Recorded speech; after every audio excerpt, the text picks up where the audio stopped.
Namaskar, probably good evening, and welcome to Itihasdhir.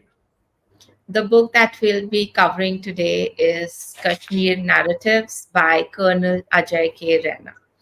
And the foreword is given by one of the most prominent journalists, Kunal Verma. Now, before I jump into the book, Aditya, I first want to talk a little bit about Colonel Ajay K. Raina because this man does not cease to amaze me. He has had 27 years of service in the army. He's a decorated officer. He has also got a Limca Book Award record with his daughter and his wife. Okay. And he's also an entrepreneur. He has his own blog, and well, he also writes books. And what might these books be if you want to know? They basically debunk a lot about what all we know when it comes to Kashmir. There are a lot of narratives in this book. Particularly, he covers from the Dogra dynasty, middle of the 19th century till 1947, and all the narratives that play a role in basically destabilizing the nation, and Kashmir majorly, but also like using that as an excuse to destabilize the rest of India. Take care. So I have marked so many things in this book, but I will come down to the basics of it. What is this book all about? This book is one of the most devoid of any attachment books. He has actually bared everything down to the facts.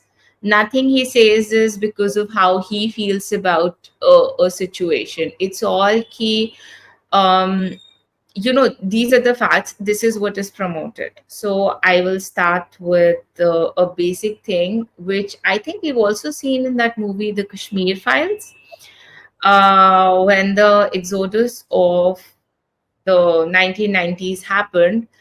We see it in that movie that जो उनका journalist friend होता है, he says that the minorities are rebelling against the Kashmiri Pandits because all the creamy positions are given based on But I religious think, identities.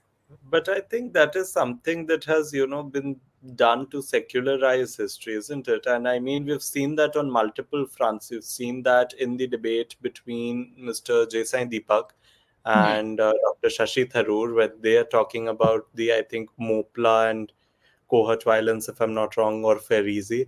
And we've seen the same narrative. Yeah, we've seen the same narratives essentially, right? That it is always peasants against landowners, sort of a struggle. The Yeah, and forward to it's secularize communal history. not just that. To more than secularizing, it was to justify that you were the brutes. They tried to make a French Revolution out of it, that it was right that Mary Antoinette was, guillotined because she said, why can't they have cake? Let them have cake. We have a song on this also. So let's not get into that. The thing is that they have basically, now it's running in my head. Let them eat cake, she said. Okay. um, Basically he has taken it down to the core of it, and he's talked about how and this is one example. He starts the book by saying that Kashmir, which has so much to give to the rest of the country and also to the culture, and not just India, it is such a prominent place when it comes to Asian history as well. And uski apni history is so sad, and it's tinged with this constant bloodshed. He talks about how through wait, okay, sorry, I lost the train of thought. He talks about how organizations, specifically political parties, we talked about this in another Kashmir podcast, that the political parties were having their own end games. There were leaders, and unka apna tug of war chal raha tha. And isme bhi he talks, he's like, the party as National Conference today. It was initially a Muslim conference, but then when they were pushing this agenda of secularism and inclusivity, ki nahi, nahi, we're not just all about it. Like for us, it's all about Kashmiriyat and Kashmir. They changed their name to National Conference, and to give it a louder voice. I think you're on mute. So this is something that I'll also be talking about in the Yeah. next one that we cover over Sheikh Abdullah essentially as well. But yes, so this is actually something that has happened a lot. Parties in Kashmir have changed their names so many times to either go off the radar or to, suddenly become legitimate if they were banned earlier, or to regroup, or to show themselves as secular, or to gain certain credentials. But yes, that is so interesting. And there are so many issues regarding the Dogra rule, because usually एक perception ये दिया जाता है that the Dogras messed up. Mhm. There was ऐसा तो नहीं था कश्मीर में कभी. Everyone was living with harmony. The Dogras did this. They are the ones who brought these lines of segregation. They were not secular enough. They were not, they were too Hindu, and they were suppressing the other religions. He very systematically breaks it down, and he presents what actually is. Now, how you want to take it is a whole different thing. But then, I mean, this man knows what he's talking about, because this is not his first book on Kashmir. He has also written other books. And on that note, anyone who's watching this, do go and read the books by Colonel Ajay Raina. You will be all the more wiser when it comes to Kashmir, and you will really start appreciating the man that he is, and the author, and the he's there's a part, I read it somewhere, where someone had called him a Kashmiri historian.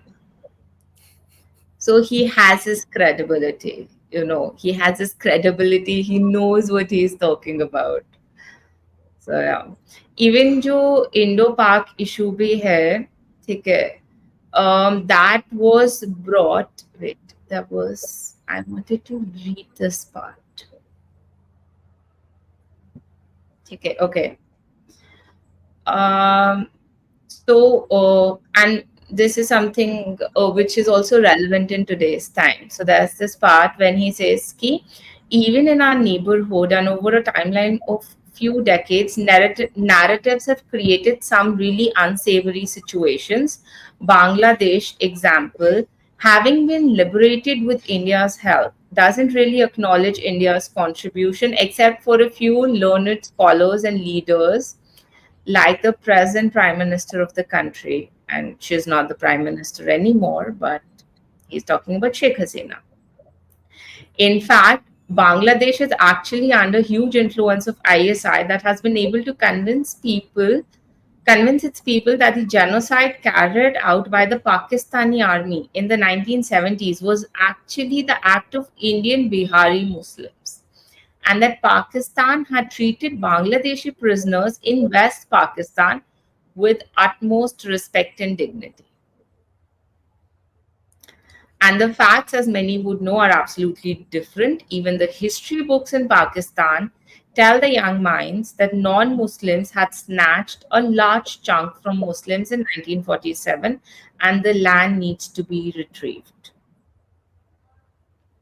So So, this is how and the narrative game is played. exactly. And if you actually play it, now that the situations have turned around in Bangladesh, if you actually look at it, what he's mentioning, I mean, see, after the exile of Sheikh Hasina, Abhi, this kind of news has been coming out now, that yes, there was heavy influence of the ISI. The So ISI, and through, well, them, the CIA.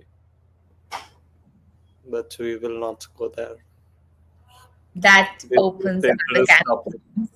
Yes.